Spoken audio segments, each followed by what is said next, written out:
I never thought a text message could shatter my entire world. But when I told my family I needed a ride home from surgery, my sister actually laughed. "Hello," she wrote. "You seriously thought we'd miss Cabo for that?" My mom chimed in. "Don't guilt us, Amber. This trip has been planned for months." All I could type back was, "My mistake." What that nurse told them later, when she called the hospital, completely changed their Cabo plans. In my life, I'm Amber Williams, and at 31, I found myself sitting alone in a doctor's office, phone clutched in my trembling hand, tears blurring the words on the screen. A thyroid tumor. It needed to come out. But according to my family, driving me home from a medical procedure was less important than a tropical vacation. They had no idea just how critical that procedure actually was. My hand shook as I typed those two simple words, "My mistake." I just kept wondering how it had come to this. I'd always known my place in our family hierarchy. My youngest sister, Heather, was the baby, the precious one, the one who could do no wrong. My older brother, Jake, was a golden child, the only son, destined for greatness. And me? I was just Amber, the middle child, the reliable one, the one who always had it together. That's what they told themselves, anyway. A convenient story to justify how differently they treated us. Growing up in our suburban Chicago home, the pattern was set early. Heather wanted ballet lessons. Mom and Dad found the money. Jake needed a new computer for college. They made it happen. But when I earned a partial scholarship to art school in New York, my dreams took a back seat. Your father threw his back out at work. My mother, Sandra, told me during my senior year, "We need you close to home, Amber. You've always been so responsible." So instead of pursuing my passion in the city that never sleeps, I went to local community college, rushing home between classes to care for Dad. I told myself it was fine.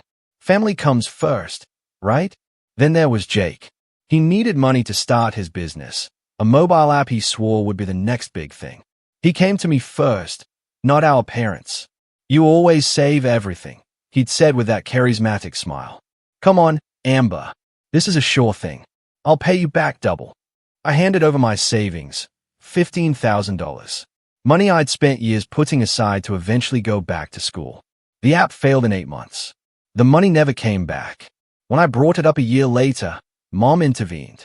"Why are you being so petty, Amber? Your brother took a risk. It didn't work out. That's life. You don't need to make him feel worse." No one ever seemed concerned about how I felt. Heather's exploitation was more subtle. She'd call me at 2 in the morning, crying about relationship problems, expecting me to talk her through it until dawn. She'd volunteer me to babysit her friends' children without even asking me first. She'd borrow my clothes and return them stained or damaged. "You should be flattered I want to wear your things," she'd say when I objected. "It's not like you have anywhere special to go."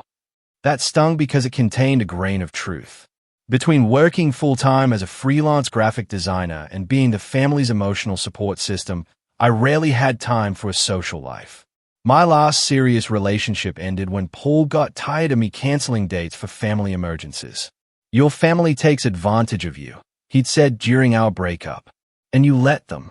I can't compete with that. At 26, I finally moved out. A small, one-bedroom apartment, 20 minutes away. Nothing fancy, just 400 square feet. The bathroom door hit the toilet when you opened it. But it was mine. I painted the walls a soft sage green and set up my workspace by the window overlooking a small courtyard. Milo, my gray tabby rescued from the shelter, was my constant companion. My graphic design business barely paid the bills at first, but I was determined. I worked 16-hour days, designed logos, created marketing materials, even illustrated a children's book. Gradually, I built a client base and owned enough to live comfortably. But the family dynamics never changed. Mom would call, asking if I could help Dad set up his new television, even though Jake lived closer. Heather would text, asking me to pick up her prescriptions because she was too busy with her part-time job as a yoga instructor. I always said yes. Saying no meant weeks of guilt trips and passive-aggressive comments. "That's just how families work," my mother would say whenever I tried to establish boundaries. "We help each other. Your brother and sister would do the same for you." Except they never did. When I had the flu last winter and could barely get out of bed, no one offered soup or medicine. When my car broke down in a snowstorm, Jake was too busy. I paid $60 for an Uber. When I needed someone to talk to after losing a major client, Heather told me her favorite TV show was starting. I became an expert at hiding my disappointment, at swallowing my hurt. I learned to expect nothing so I wouldn't be let down. I became self-sufficient to a fault, refusing to ask for help even when I desperately needed it. I was a strong one, after all, the responsible one, the one who had it together. At least, that's what they thought. None of them saw me crying in my car after family gatherings. None of them knew about the therapy sessions I started last year, trying to understand why I kept giving to people who only took. None of them realized how lonely I felt, even surrounded by them at holiday dinners. "You are so lucky to be so independent," my mother once told me at Thanksgiving, as I washed dishes alone while everyone else watched football. Heather and Jake still need so much guidance. I wanted to throw a plate against the wall. I wanted to scream that I needed guidance, too. I needed support. I needed someone to put me first just once. But I smiled and nodded, because that's what Amber did. Amber kept the peace. Amber didn't make waves. Until the day I found the lump in my throat. And everything changed. It was a Tuesday night in April. I'd been hunched over my drawing tablet for 14 hours, working on a deadline project. When I finally stood to stretch, I caught my reflection in the window. The setting sun cast a strange shadow, highlighting a small but visible bulge on the right side of my neck. I touched it, thinking it might be a trick of the light. But no, there was definitely something there. A foam lump, just below my Adam's apple. I swallowed, and it moved with my throat. "It's probably nothing," I told Milo, who watched me with unblinking green eyes. "Just a swollen gland from being tired." But in the following days, I noticed other things. Constant exhaustion, despite 8 hours of sleep.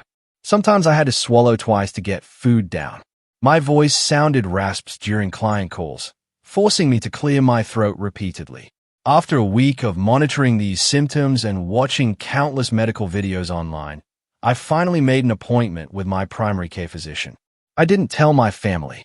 There was no point worrying them over what was probably nothing, I reasoned. Besides, Mom was busy planning Heather's birthday, and Dad was focused on Jake's upcoming job interview at a prestigious tech company. Dr. Melissa Carter was a petite woman with kind eyes and a no-nonsense attitude.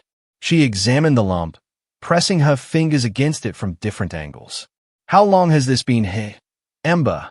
she asked, making notes. "I noticed it about a week ago," I said, "but it could have been there longer." She asked about my symptoms, nodding as I listed them. Then she sat on her stool and looked me directly in the eyes. "I want to send you for an ultrasound and some blood work," she said. "It could be several things, but with a thyroid nodule of this size, we need to rule out anything serious." The word serious hung in the air. I wanted to ask if she meant cancer, but I couldn't make my mouth form the word. "Is there someone who can come with you to these appointments?" she asked gently. I thought about my family, about how my mother would somehow make this about her stress, about how Heather would offer useless wellness tips and essential oils, about how Jake would awkwardly pat my shoulder, then change the subject. "No," I said. "I'll be fine on my own." The ultrasound was scheduled for the following Monday. I lay on the examination table as the technician glided the wand over my neck, the cold gel making me shiver. I watched her face for clues, but her expression remained professionally neutral. "Your doctor will receive the results in a few days," was all she said. Blood work came next. 5 vials drawn from my left arm, testing for thyroid function, antibodies, and other markers I didn't understand. I sat alone in the waiting room afterward, drinking apple juice from a tiny box, wondering what was happening inside my body. Dr. Carter called me personally 3 days later. "Amber, I'd like you to come in to discuss your results," she said, her voice carefully modulated. "Would tomorrow morning work for you?" I knew then that it wasn't good news. Doctors don't call personally with normal results. That night, I barely slept. I lay awake, Milo curled against my side, contemplating all the possibilities. By morning, I had convinced myself of the worst. Dr. Carter confirmed my fears. The ultrasound shows a 4-centimeter nodule on your right thyroid lobe, she explained, showing me the grainy black and white images. Your blood work indicates some thyroid dysfunction, and given the size and appearance of the nodule, we need to do a biopsy to determine if it's cancerous. Cancer? I finally said the word out loud.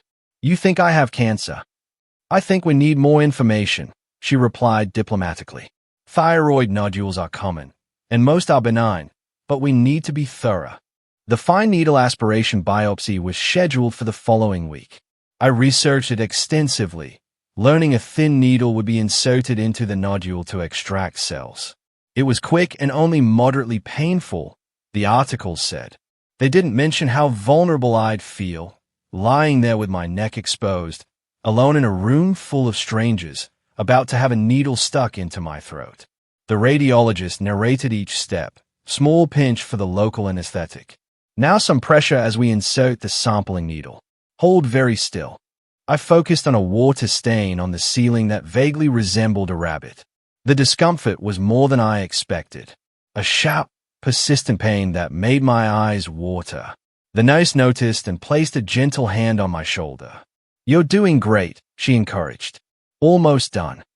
Afterward, I sat in my car for 20 minutes before driving home, an ice pack against my neck, fear sitting heavy in my chest. The radiologist said I'd have results within 72 hours.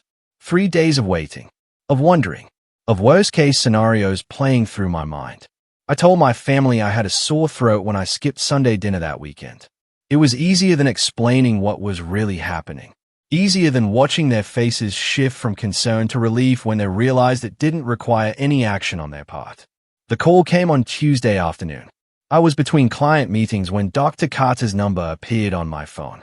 I stepped onto my small balcony, closing the door behind me so Milo wouldn't escape. Amber, I have your biopsy results, Dr. Carter began. I could tell by her tone that my life was about to change. The pathology shows papillary thyroid carcinoma. It's a form of thyroid cancer. I sank onto my balcony chair, my legs suddenly unable to support me. The good news, she continued, is that this type of thyroid cancer is highly treatable, especially when caught early. You will need surgery to remove the affected part of your thyroid, possibly the entire gland, depending on what the surgeon finds. She continued talking about treatment plans and specialists, but her words became a blur of medical terminology. All I could think was, I have cancer. I have cancer and I am completely alone. Do you have any questions, Amber? Dr. Carter asked, pulling me back. How soon does the surgery need to happen? I managed to ask. As soon as possible. I'll refer you to Dr. Thompson, one of the best thyroid surgeons in the area. His office will contact you today to schedule a consultation. As predicted, Dr. Thompson's assistant called me within hours. The consultation was set for Thursday, and the earliest surgery date available was the 15th, just 2 weeks away. It was only after I hung up that I realized the practical implications. The surgery would be outpatient, but I wouldn't be allowed to drive myself home due to the anesthesia. I would need someone to pick me up, someone to stay with me at least the first night. I would need to ask for help from my family. The thought made my stomach clench. I spent that evening pacing my apartment, rehearsing different ways to ask for help. Should I call my mother directly? Text my siblings individually? Should I downplay the seriousness to avoid drama? Or be honest about my diagnosis? In the end, I decided the family group chat would be best. That way, they could coordinate among themselves. Plus, it felt less vulnerable somehow. Less like I was specifically asking any one person to step up. I sat on my couch, Milo purring in my lap, crafting and deleting message after message. Too dramatic, too casual, too detailed, too vague. Finally, at 9:30 p.m., I settled on wording that felt right and hit send. Hey everyone, just wanted to let you know I'm having surgery to remove a thyroid nodule on the 15th. It's outpatient, but I'll need someone to drive me home afterward. Let me know if anyone is available. I stayed at my phone, watching as the message was delivered. 1 checkmark, 2 checkmarks. Then the indicators showing that Mom, Dad, Jake, and Heather had all seen it. I waited for the typing bubbles to appear. for someone to immediately respond with concern or offers of help. Nothing came. 10 minutes passed. 20. 30. I told myself they might be busy, might be discussing it offline, might be checking their schedules. I tried to focus on an episode of a baking show, but kept glancing at my silent phone. After 4 to 5 minutes, a response finally appeared. From Heather. LOL. You actually thought we'd miss Cabo for that? We've been planning this trip for months. I stared at a message, reading and rereading it, wondering if I was missing some context or if this was her idea of a joke. Before I could respond, another message appeared. This one from my mother. Don't guilt us, Amber. This trip has been planned for months. Can you reschedule your surgery or ask a friend? The casual cruelty of their responses left me breathless. My fingers hovered over the keyboard, dozens of responses running through my mind.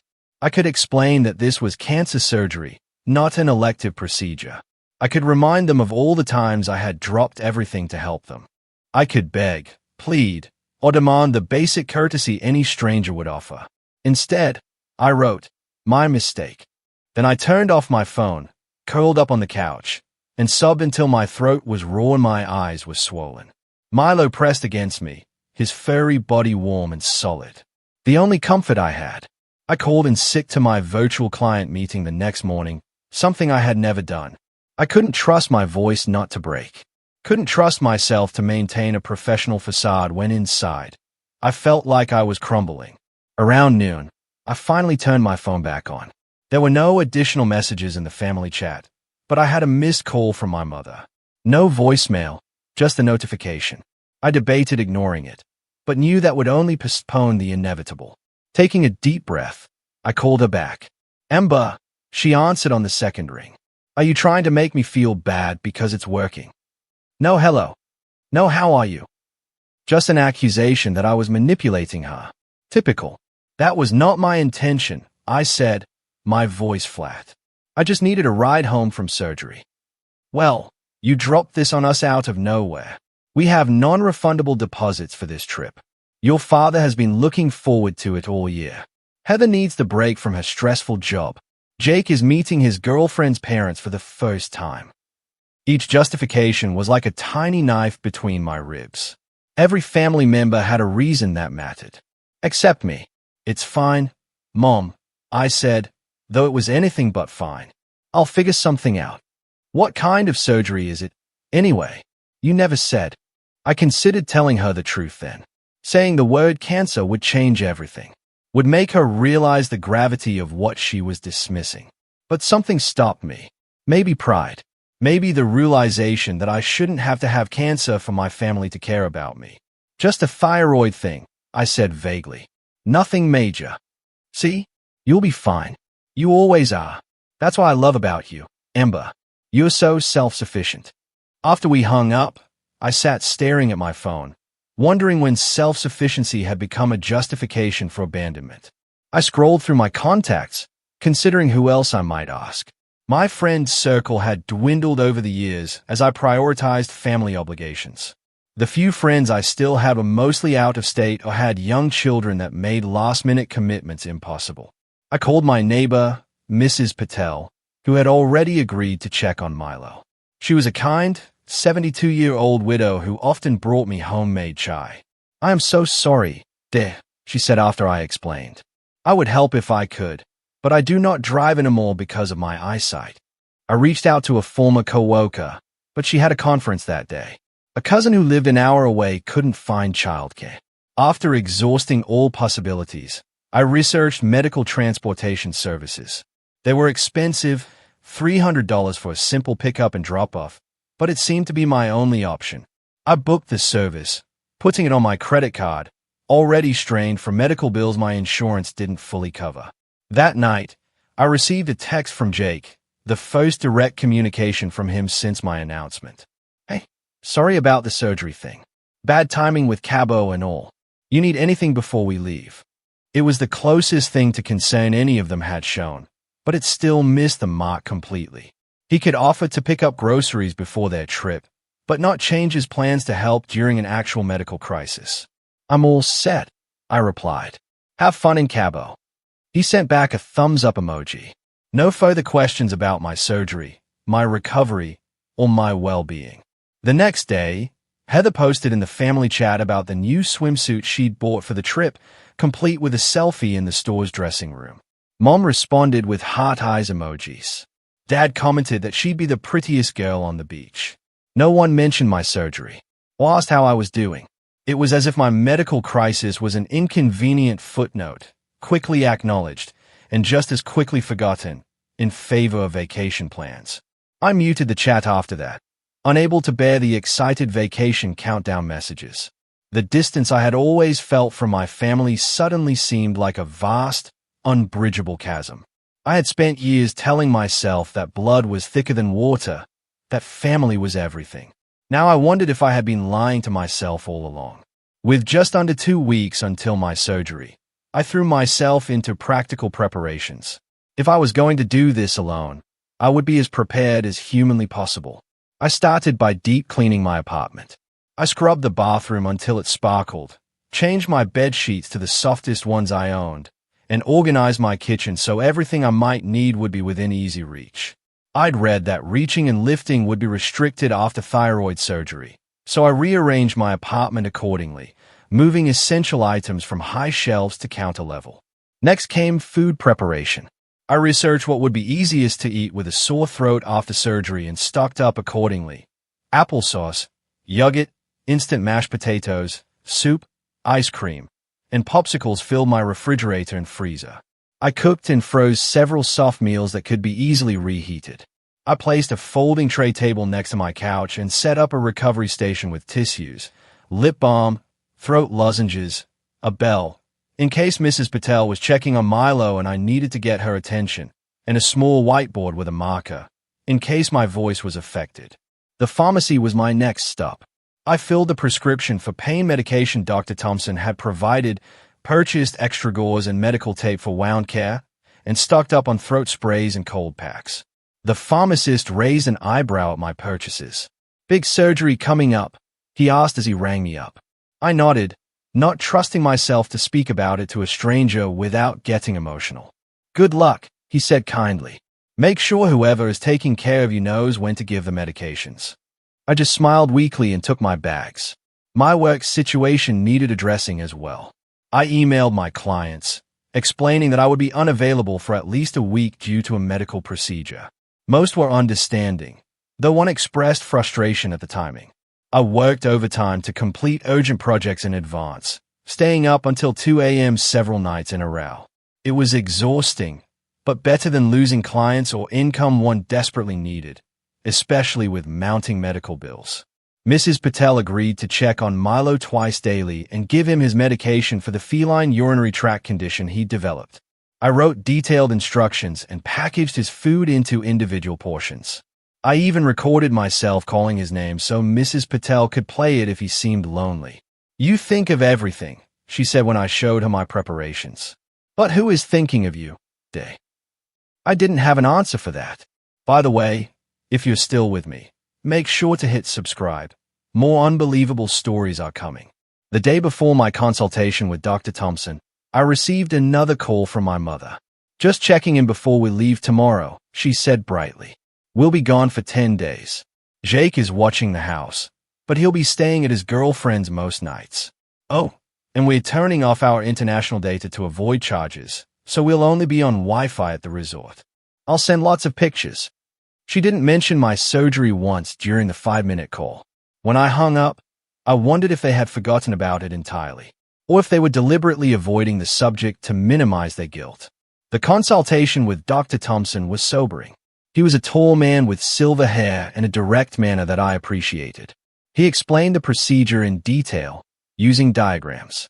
"Based on the size and nature of your tumor, we will likely need to remove the entire right lobe of your thyroid, and possibly the left as well, depending on what we find during surgery." He explained there was a small risk of damage to the laryngeal nerves, which could affect my voice temporarily, or in rare cases, permanently. He continued listing potential complications: bleeding, infection, calcium imbalances, the need for lifelong thyroid replacement hormones. "Do you have any questions?" he asked when he finished. I had dozens, but one took precedence. How bad is the recovery? I'll be managing it alone. His eyebrows rose slightly. Alone? That is not ideal. The first 24 to 72 hours are the most critical.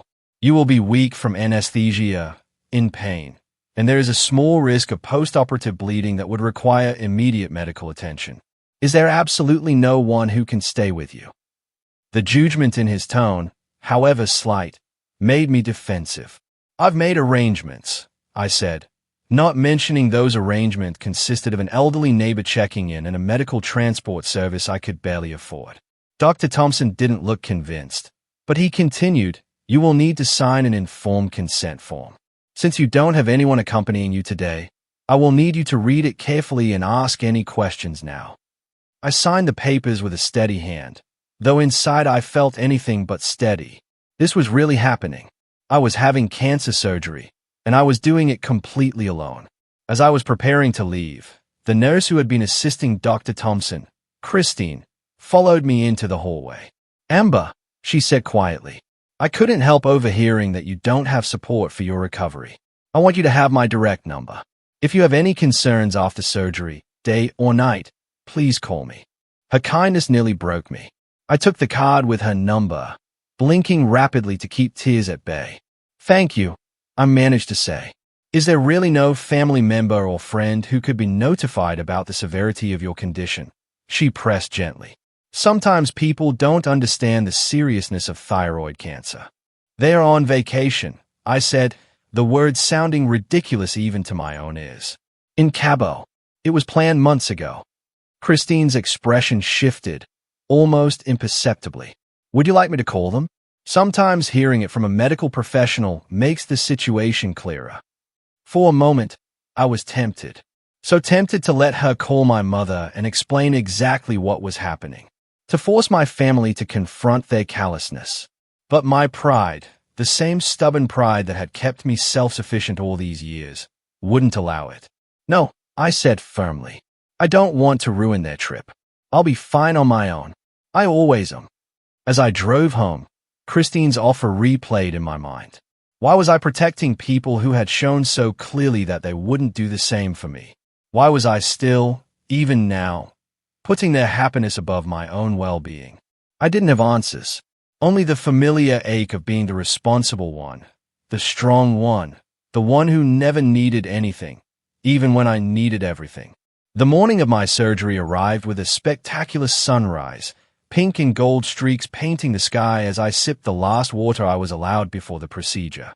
I'd been up since 4 a.m., too anxious to sleep. Now, at 5:30, I was dressed in loose, comfortable clothes with a button-up shirt, as recommended for post-surgery. My hospital bag was packed with essentials: phone charger, headphones, lip balm, a small pillow to hold against my throat during the ride home. The medical transport service was scheduled to pick me up at 6:15. As I waited, I checked my phone one last time. No messages from my family. They were probably enjoying their first full day in Cabo, drinking margaritas by the pool, completely unconcerned about what I was facing.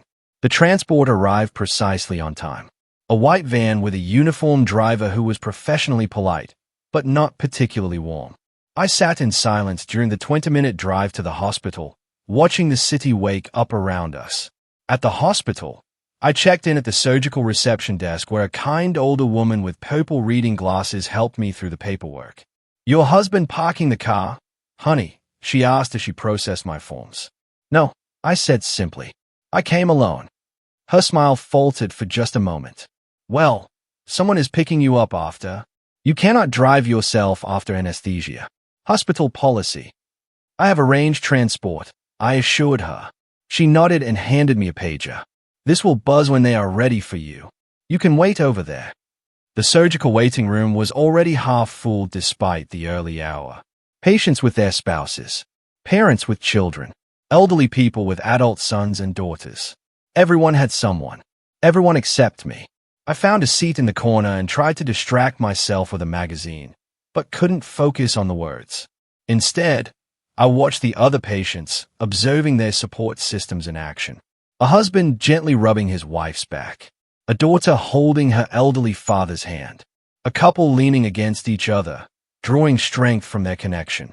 When my pager buzzed, I felt a strange mix of relief and dread. A nurse led me to the pre-op area where I changed into a hospital gown and surgical cap. She took my vitals, inserted in 4-line, and asked me a series of questions. "Is there someone waiting for you?" she asked as she adjusted my foredrip.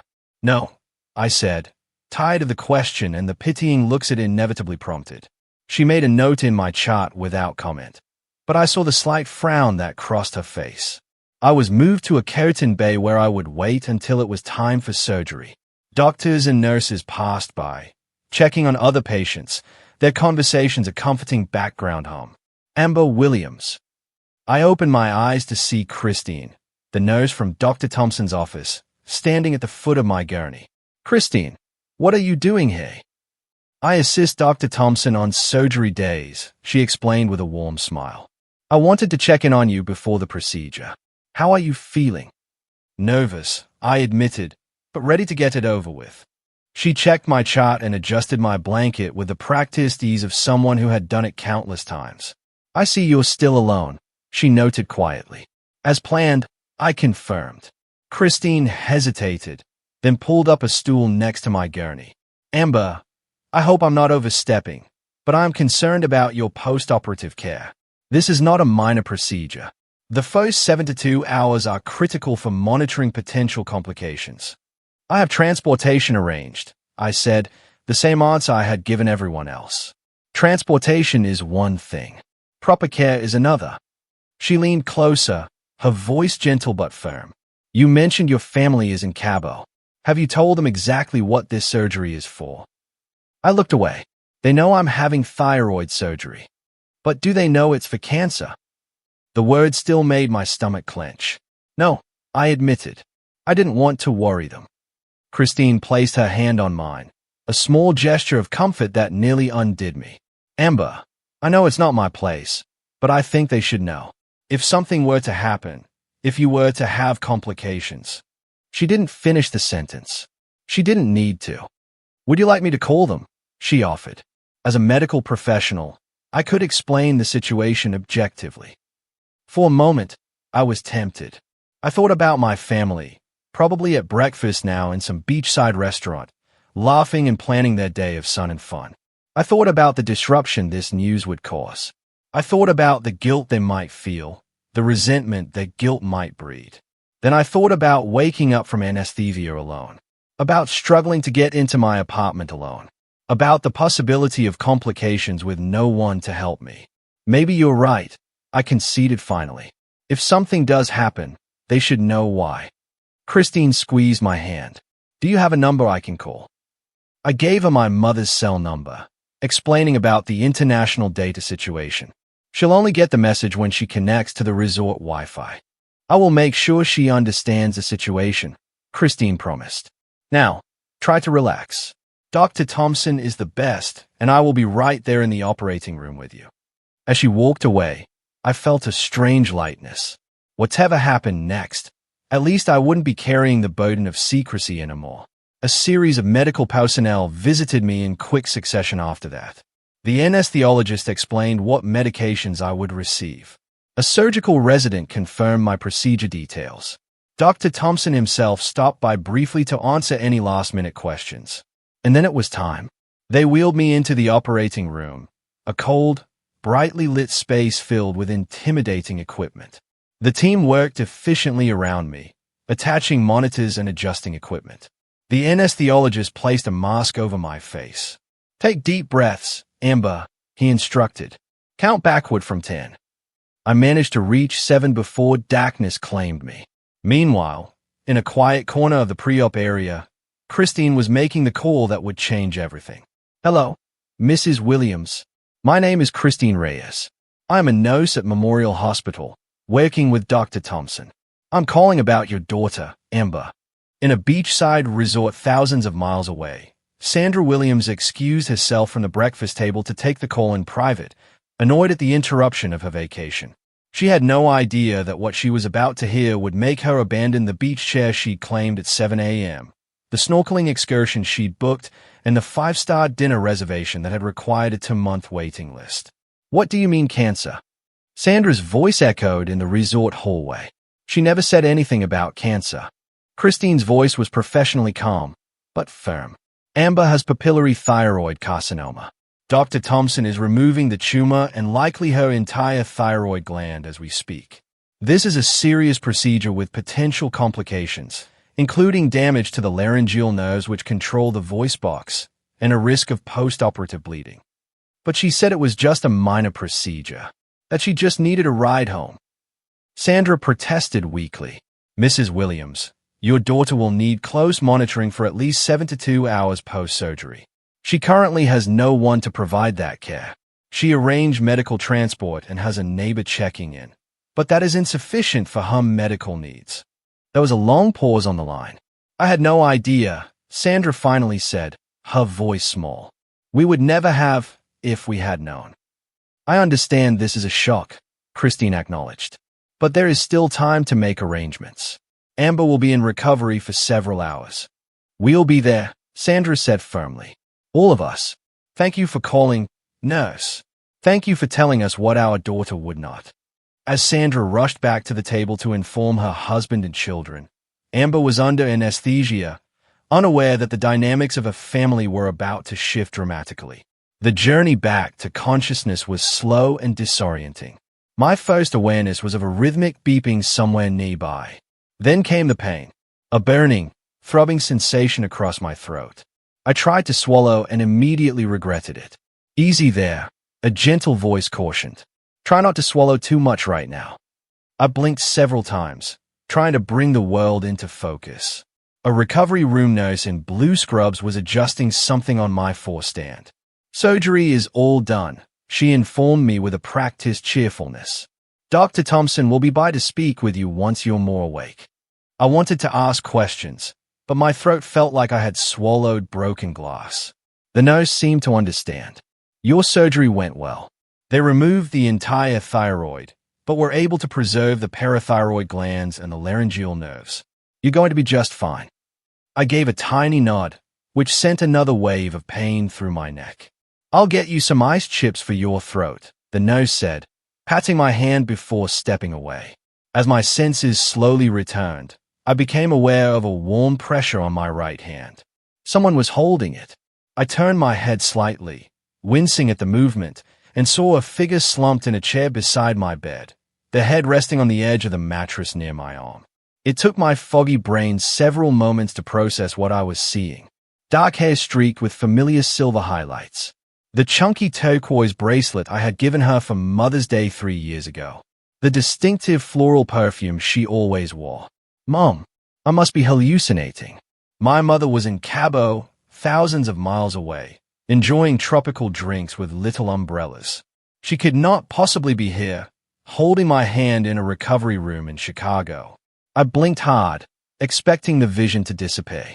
Instead, my mother's head lifted, revealing red-rimmed eyes and tear-stained cheeks. Amber, she whispered, her voice cracking. Oh, sweetheart, you awake. I stared at her in confusion, unable to reconcile her presence with what I knew to be true. I tried to speak, but only managed a painful croak. Don't try to talk, she urged, reaching for a notepad and pen on the bedside table. The doctor said your throat will be very sore. You can write if you need to tell me something. With a shaking hand, I scrawled a single word, Cabo. Mom's face crumpled. We came back as soon as we heard, honey. Why didn't you tell us it was cancer? Why didn't you tell us how serious it was? Before I could attempt a response, the recovery room curtain was pulled aside, and I saw my father's worried face, followed by Jake and Heather. They all looked exhausted, with a rumpled appearance of people who had traveled long distances in a hurry. She's awake, Mom informed them unnecessarily. They crowded around my bed, their expressions a mix of concern, guilt, and relief. Dad reached out to touch my shoulder gently, as if afraid I might break. Princess, he said, using a nickname he hadn't called me since I was 10. We got here as fast as we could. Jake stood awkwardly at the foot of the bed, hands shoved in his pockets. How are you feeling? He asked, then immediately grimaced at the stupidity of the question. Heather had already started crying. I'm so sorry, Amber. I'm so So sorry. I looked from one family member to another, still not quite believing they were really there. I wrote on the notepad again. How? Mom wiped her eyes with a tissue. Your nurse called me. Christine. She told us everything. We were on the next flight out of Cabo. I frowned, trying to process this information through the fog of anesthesia. Christine had called them after all, despite my resistance. And they had actually come. They had abandoned their vacation, their non-refundable deposits, their carefully laid plans. For me, the recovery room nurse returned with ice chips and seemed surprised by the crowd. Well, looks like you have quite the support team now, she remarked, helping me with a small spoonful of ice. We're her family, Mom stated firmly. We'll be taking care of her. The nurse nodded approvingly. The doctor will be by shortly to discuss post-op care and discharge instructions. As she left, an uncomfortable silence fell over the group. No one seemed to know what to say. Years of unaddressed issues hung in the air between us, temporarily overshadowed by the medical crisis, but not erased. I took the notepad again and wrote, You didn't have to come. Mom read it and looked stricken. Of course we did. You're our daughter. You have cancer. Dad corrected quickly. The doctor told us they got it all out. I wrote again, What about your trip? Screw the trip. Jake said suddenly, with uncharacteristic vehemence. It's just a vacation. Heather nodded in agreement, still sniffling. We can go to Cabo anytime. You needed us.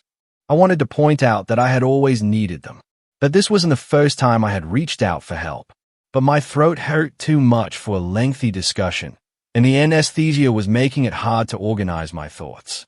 Instead, I wrote, Thank you for coming. It was the polite thing to say. What was expected of me? Good old reliable Amber, always understanding, never making waves. But something had shifted inside me during those long days of facing cancer alone. The realization that I might have died without my family ever truly seeing me had awakened a dormant anger that even gratitude for their current presence couldn't fully extinguish. Dr. Thompson arrived, clipboard in hand, his surgical cap replaced by neatly combed silver hair. He nodded approvingly at my family before addressing me. The surgery went very well, Amber. We removed the entire thyroid gland, as the cancer had spread to both lobes, but it was contained within the thyroid capsule. No evidence of lymph node involvement. You'll need radioactive iodine treatment as a precaution, but the prognosis is excellent. He continued explaining my treatment plan, medication regimen, and follow-up schedule. My family listened intently, my mother taking notes, my father asking detailed questions, Jake and Heather hovering attentively. It was surreal, seeing them all so engaged in my care after feeling invisible for so long. I am particularly glad to see you have support at home, Dr. Thompson concluded, glancing at my family. The first few days of recovery are challenging, and it's important not to be alone. Mom straightened in her chair. She won't be alone for a minute. We'll take care of everything. I closed my eyes, suddenly overwhelmed by emotions I couldn't quite name. Relief that I wasn't alone anymore. Anger that it took cancer to make my family show up. Gratitude for their presence. Resentment that it had been conditional. Love and hurt so intertwined I couldn't separate them.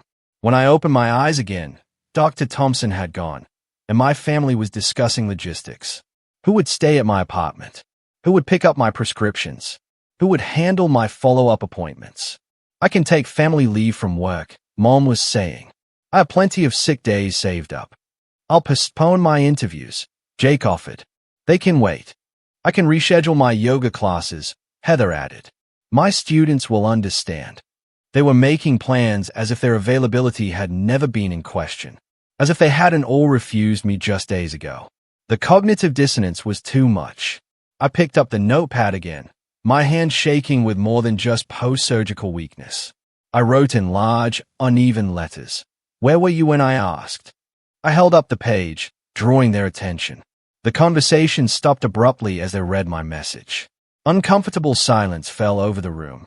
Amber, Mom began hesitantly. We didn't understand how serious it was. I flipped to a new page. You never asked. You said it was just a thyroid thing, Dad protested weakly.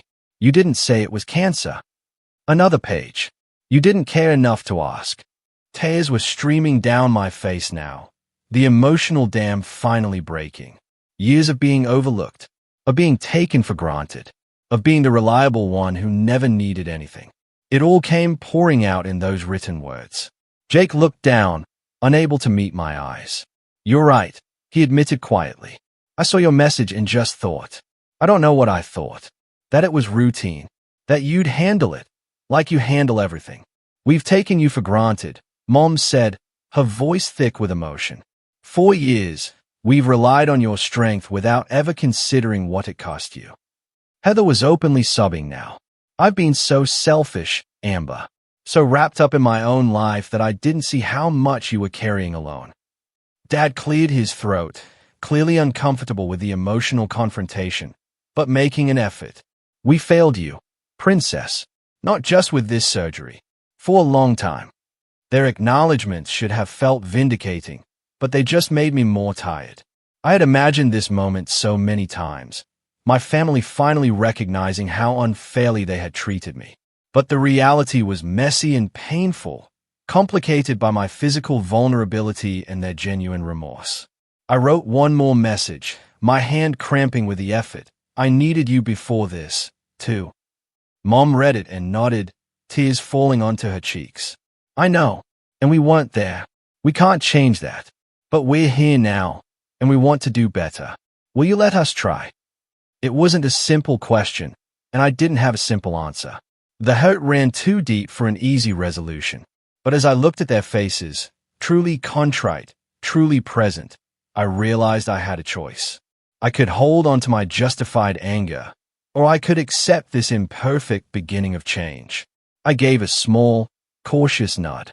Mom squeezed my hand gently. "Thank you for giving us another chance. We don't deserve it, but we'll work to earn it." For the first time in my adult life, I felt seen by my family. Not as the reliable middle child who never needed anything, but as a person with needs and hurts, and a right to be prioritized. It wasn't a Hollywood ending. There would be difficult conversations ahead, old patterns to break, new boundaries to establish. But it was a start. The next few weeks were a strange new reality. My apartment, usually quiet except for Milo's occasional meows, became a hub of family activity. Mom moved into my spare room, which had previously functioned as my home office. Dad came by daily, bringing food and helping with household tasks. Jake and Heather took shifts, ensuring someone was always with me during those critical first days of recovery. My throat healed slowly, the angry red line across my neck gradually fading to pink. My voice, initially hoarse and weak, strengthened day by day. The exhaustion from surgery and the adjustment to thyroid medication kept me sleeping much of the time at first, but as my energy returned, so did the need for conversations too long delayed. It happened organically one evening, about 2 weeks after my surgery. Mom and I were sitting in my living room, she knitting a scarf, me sketching idly in a notebook, when I finally asked the question that had been lingering between us. "Why did it take something this serious for you to see me?" Mom's hands stilled, the clicking of her knitting needles falling silent. She didn't pretend to misunderstand. "I think," she said slowly, choosing her words with care, "we fell into roles a long time ago. Heather was the baby who needed protection. Jake was the son who needed guidance. And you were the one who had it together. The one who didn't need us. I always needed you," I said, my voice still slightly raspy. "Just because I didn't fall apart doesn't mean I wasn't struggling." Mom nodded, her eyes filling with tears. "I know that now. I think part of me knew it then, too. But acknowledging it would have meant admitting how unfair we were being. How much we were taking from you without giving back." She set her knitting aside and looked directly at me. "Your father and I have been talking a lot about this. About how we've treated you differently. It wasn't right, and there's no excuse. But if you're willing to hear it, I'd like to explain some things. Not to justify, just to understand." I nodded, bracing myself. "When you were born, you were such an easy baby. So self-sufficient. Even then, you would play happily by yourself. Rarely cried. Hit all your milestones early. We marveled at how independent you were. Then came Jake, who was colicky and demanding, and later Heather, who was premature and needed extra care. She twisted her wedding ring, a nervous habit I'd observed throughout my childhood. Somehow, we started seeing your self-sufficiency not as a quality to nurture, but as a permission to focus elsewhere. When you handled things on your own, we felt proud rather than concerned. We mistook your competence for invulnerability. It was a revelation, hearing her articulate what I had felt but never fully understood. My strength had become my weakness in our family dynamic. I'm not invulnerable, I said quietly. I've been drowning for years. I know, Mom acknowledged, reaching for my hand. And I'm so sorry we didn't see it. Or wise, that we saw glimpses but looked away because it was easier. The conversation opened a floodgate. Over the following days, similar discussions occurred with Dad. With Jake. With Heather. Sometimes heated. Sometimes tearful. Always necessary. I spoke my truth without filtering it to spare their feelings. Something I'd never allowed myself before. I gave you my savings, I reminded Jake, during one particularly difficult conversation. $15,000 that I was saving for art school. You never paid it back. Never even acknowledged what it cost me. Jake, to his credit, didn't become defensive. I took advantage of you, he admitted. I knew you wouldn't say no. I've been thinking about it a lot, and I want to make it right. He presented me with a repayment plan. Modest monthly installments that would eventually return my money with interest. It wasn't a quick fix, but it was acknowledgement and accountability, which meant more than the money itself. Heather and I had our moment of reckoning while she was driving me to a follow-up appointment. I've been jealous of you, she confessed, surprising me. You're so capable, so put together. I always felt like the mess by comparison. I'm not put together, I told her. I'm just good at pretending, and everyone made it clear that's what was expected of me. She nodded, eyes fixed on the road. I'm trying to understand my role in all this. I think I liked having you as the responsible one because it let me off the hook. I could be the fun sister, the spontaneous one, while you handled the hard stuff. That's not fair to either of us, I pointed out. You're an adult. You should get to be responsible sometimes. And I should get to fall apart occasionally without the world ending. You're right, she agreed. I want to be someone you can rely on, Amber. I want to be a real sister, not just someone who takes. The final test of these new dynamics came 6 weeks after my surgery, when I received my pathology report following the radioactive iodine treatment. I had asked my family to come to my apartment for the discussion. They all arrived promptly, faces anxious but supportive. We sat in my small living room as I opened the envelope. No evidence of residual cancer, I read aloud, relief washing over me. Regular monitoring recommended, but prognosis excellent. The collective exhale was audible. Mom wiped away tears. Dad squeezed my shoulder. Jake and Heather exchanged relieved glances. We should celebrate, Heather suggested. Maybe dinner at that Italian place you like. Actually, I said, gathering my courage, I wanted to talk to you all about something else first. I told them about the art school in New York that still interested me. About how I'd been researching online programs that would allow me to earn my degree while maintaining my freelance business. About my dream that had been deferred, but never abandoned. In the old family dynamic, this announcement would have been met with dismissal or token encouragement that masked actual disapproval. But something had shifted fundamentally between us. That's wonderful, Amber. Mom said sincerely. What can we do to help make this happen? Tell us what you need, Dad added. We're all in. Jake offered to help me build a website showcasing my portfolio. Heather volunteered to connect me with a friend who had attended the same program. They were engaged, interested, supportive, and practical ways, rather than just with empty words. 6 months after my surgery, standing in front of my bathroom mirror, examining the now faint scar across my neck, I reflected on how much had changed. My family wasn't perfect. We still had moments of falling into old patterns. Still had disagreements and miscommunications. But there was a fundamental difference. I was visible now. My needs mattered. My boundaries were respected. I had learned to speak up without apology, to ask for help without shame, to express disappointment without fear. And my family had learned to listen. to show up consistently, to give back in proportion to what they received. The strangest part was that I didn't regret what happened. Not the cancer, certainly. I wouldn't wish that on anyone. But I didn't regret Christine making that call, forcing the truth into the open. Sometimes it takes the prospect of losing something to recognize its true value. For my family, the possibility of losing me made them see me, perhaps for the first time. And for me, facing my mortality helped me understand that being strong doesn't mean being alone. That self-sufficiency is admirable only when it's a choice, not when it's the only option. That family means nothing if it's conditional. I don't know what would have happened if I had told them myself about the cancer from the beginning. Maybe they would have canceled their trip willingly. Maybe they would have found a way to rationalize still going. It's a question without an answer. What I do know is that sometimes a painful truth is the only thing that can break through years of comfortable illusions. For my family, hearing from Christine that I had cancer while they were on a beach in Cabo was a wake-up call they needed. For me, their response, dropping everything to be by my side, was proof that beneath the neglect and taken-for-granted dynamic, there was love worth salvaging. I no longer measure my worth by what I can give others or how little I need in return.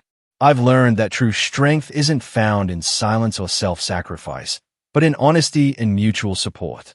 Sometimes letting people see your vulnerability is the bravest thing you can do. I don't regret that phone call. Sometimes a painful truth is what saves a relationship that matters. Have you ever experienced a moment when something difficult ultimately led to healing in your family? Share your story in the comments below. If this resonated with you, please like and subscribe. It helps others find these stories of resilience and transformation. And remember, sometimes the hardest conversations are the ones most worth having. Thank you for listening to my journey, and I hope it inspires you to speak your truth, whatever it may be.